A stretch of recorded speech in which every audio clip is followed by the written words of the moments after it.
was not expecting this. A new Elden Ring game coming in 2025? What?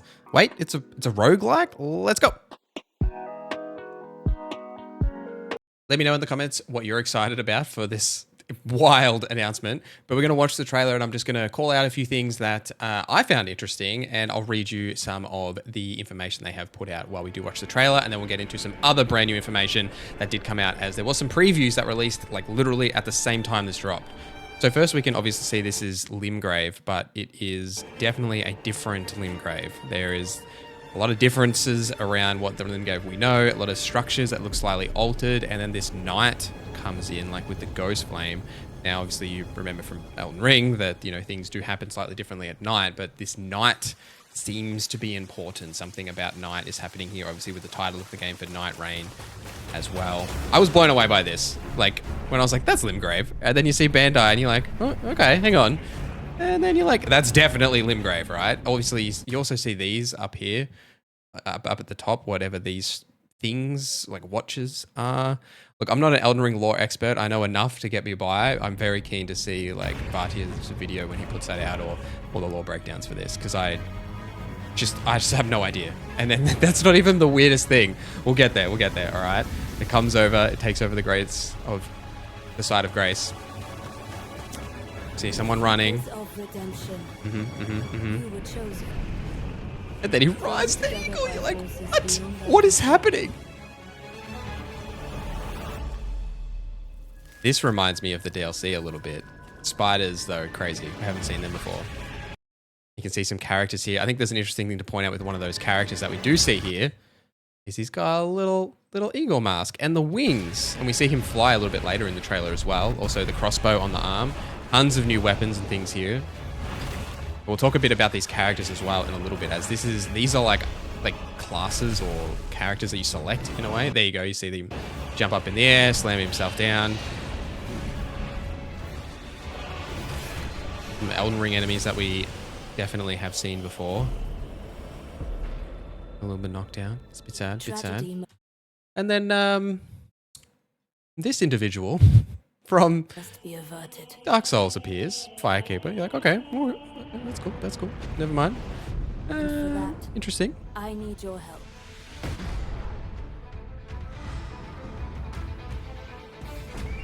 Is he a maiden? I'm guessing then, like, the lore is actually that these worlds are connected. And then you see, Endless King. Okay. What are you doing in Elden Ring? It's interesting. Obviously these worlds are now, I'm assuming they're officially confirming these worlds are now connected, but what exactly that means, I am very curious to know. I also think this is an interesting shot here, as we come through. Oh, we're spazzing out a little bit. Hang on a second. There we go. We're good.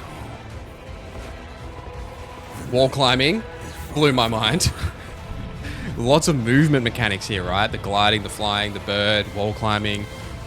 Obviously the run is different as well. It's a very fast run animation. Parrying, little Asher wall counter. An archer. Maybe a viable archer build. This right here. Like that's the table from the round table hold by the looks to me, but it's in a different setting. Like you can see the back of that is actually different. I'm very interested to see what that means. No idea what that is. That could be something from Dark Souls that I just haven't seen before or don't remember. This boss fight looks insane.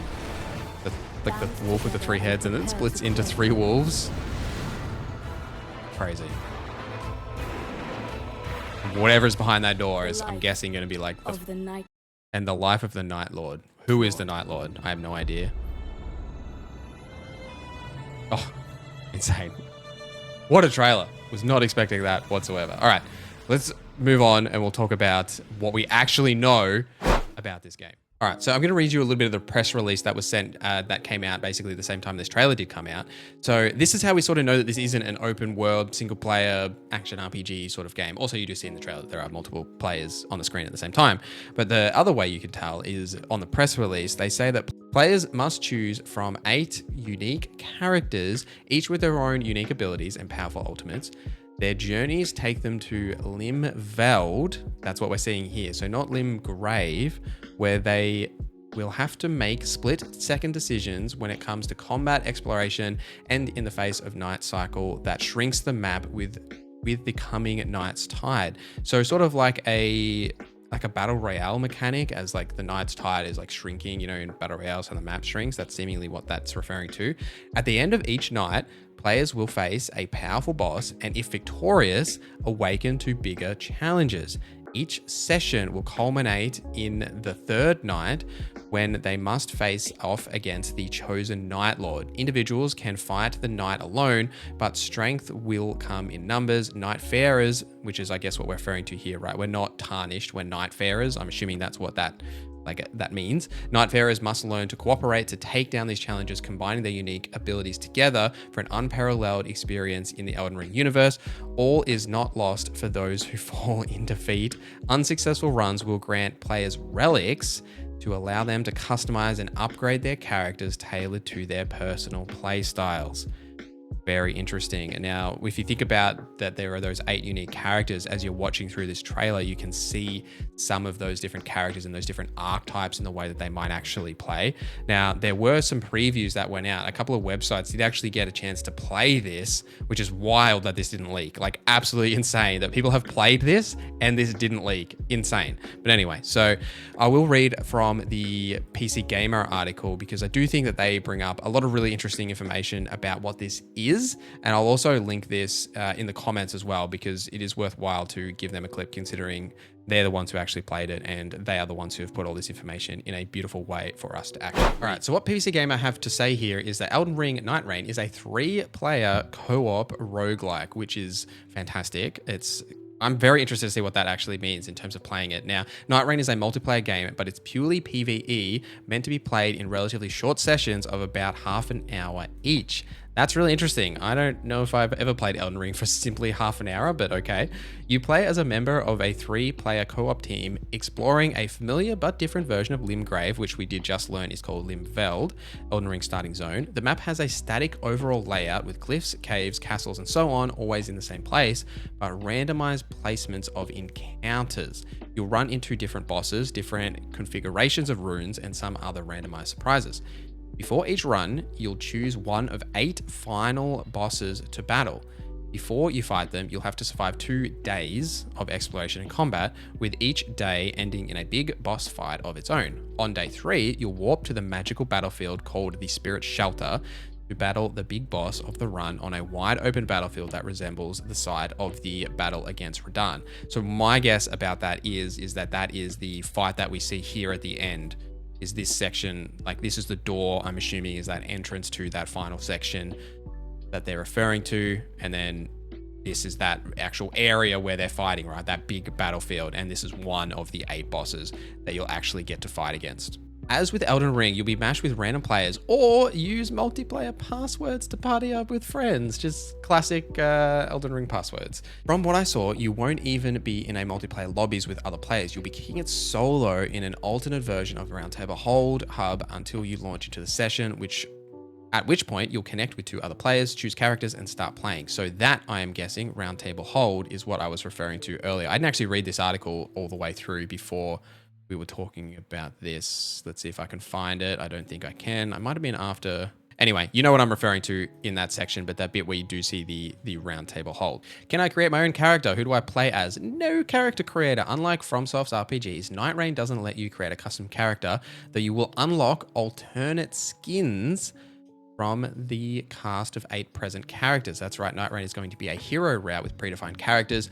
I got to play with 4, but there'll be 8 in the final game, and then we get a breakdown of these 8. So we have Wilder, guessing that's this guy, and Armored Knight, who resembles the canonical box art character for most Souls games, equipped with a hefty longsword by default. Wilder is more mobile than you might expect due to the very short cooldowns on their primary ability. Now, abilities is something that's interesting about this as well. So you have abilities rather than say like an Ash of War or weapon skills. Ability Claw Shot, Wilder's grappling hook, can be used roughly every 10 seconds and is a versatile mobility tool. You can pull yourself towards enemies or latch onto the ground to dodge an incoming attack. Interesting. It also deals damage and effectively interrupts lighter attacks to buy you some breathing room. And the ult, which I'm guessing is either maybe alternate ability or ultimate, but interesting. Wedge of Invasion. Wielder charges up an explosive attack and then unleashes it at a very close range. Think melee distance for big damage. Holding down the attack longer increases its potency.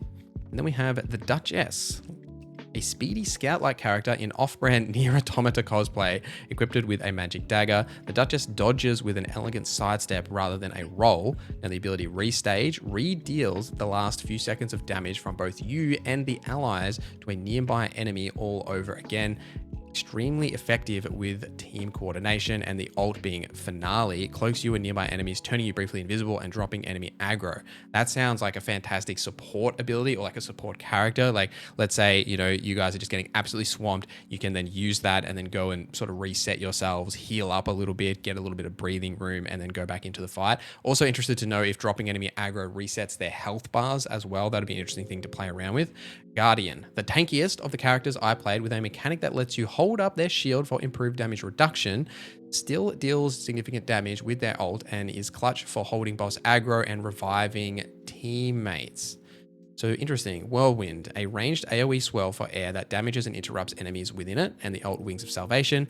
Guardian flies up into the air before performing a dive bomb attack back to the ground, dealing damage in a wide area and raising the defense of nearby allies. Hold the button after landing to stay moored in place and tank enemy attacks.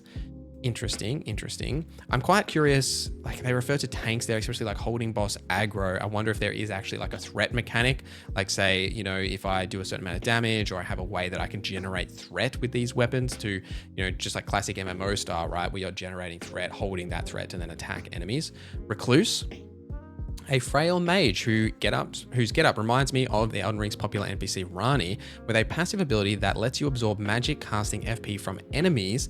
The most complex of the characters of the bunch, who I spent the least amount of time with as a result, but will doubtless be very powerful in the hands of skilled players. Ability Magic Cocktail. Whenever enemies are hit with any kind of attribute, poison, fire, ice, etc., your attacks on them will collect that attribute. Once you've stored up 3, this ability unleashes a unique attack that varies depending on what you absorbed. And the ultimate Song of the Blood Soul. This attack marks all nearby enemies to allow your team to heal while attacking them, and I believe deal extra damage.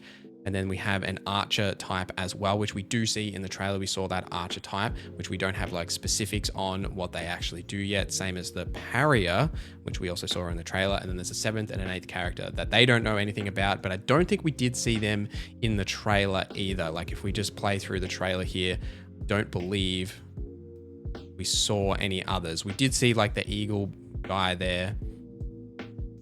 There's your dagger wielder.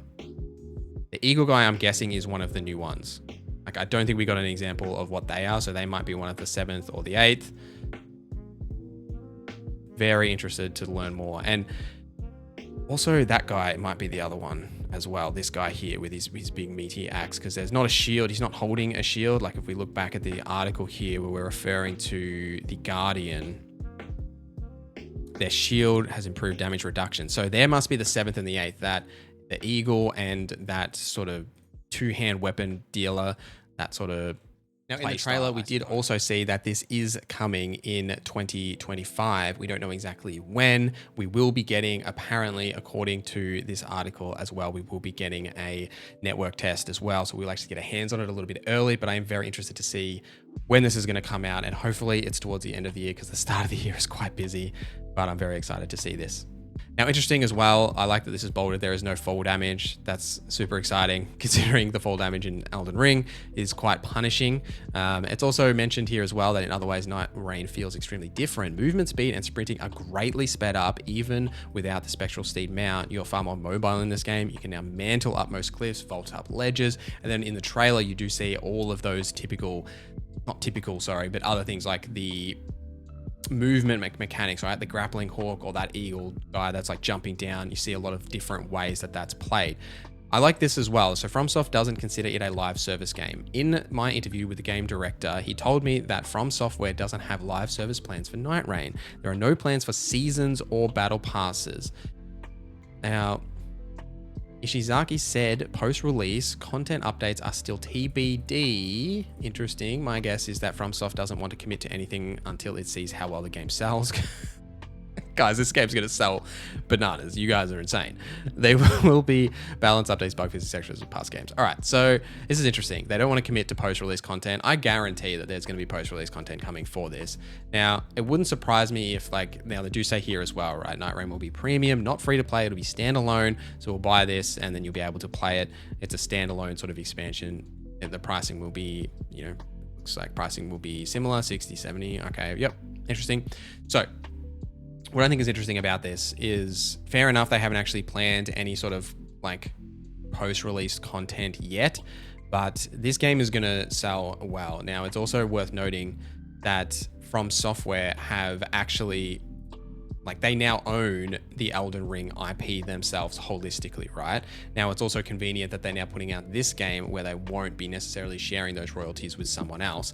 And if you think about FromSoft's history with only focusing on games that are single releases, it would make sense to some regard that they would have liked to have an online game like this that they can have post-release content for, that even if they're not doing season passes and battle passes and all that kind of stuff, they will have a really long tail of having evergreen sales, people buying it on multiple platforms. They could eventually do like actual paid expansions to this, right? This is like the limb-veiled area, and let's say they do an expansion that, you know, adds Lernia of the Lakes or something like that. Do you know what I mean? It's going to be very interesting to see that. Also, they could even just add more Dark Souls stuff into this. Who knows? Not me. I have no idea. But I'd really be interested to know your thoughts on this in the comments down below. I will leave that article in the comments down below as well if you want to read the rest of it, but I just wanted to pull out the main key points here that I thought everyone would be interested in seeing. But let me know your thoughts. Thank you guys for watching this video till the end. Thank you to our members for supporting the channel. My name is Norza, and I hope you have a great day.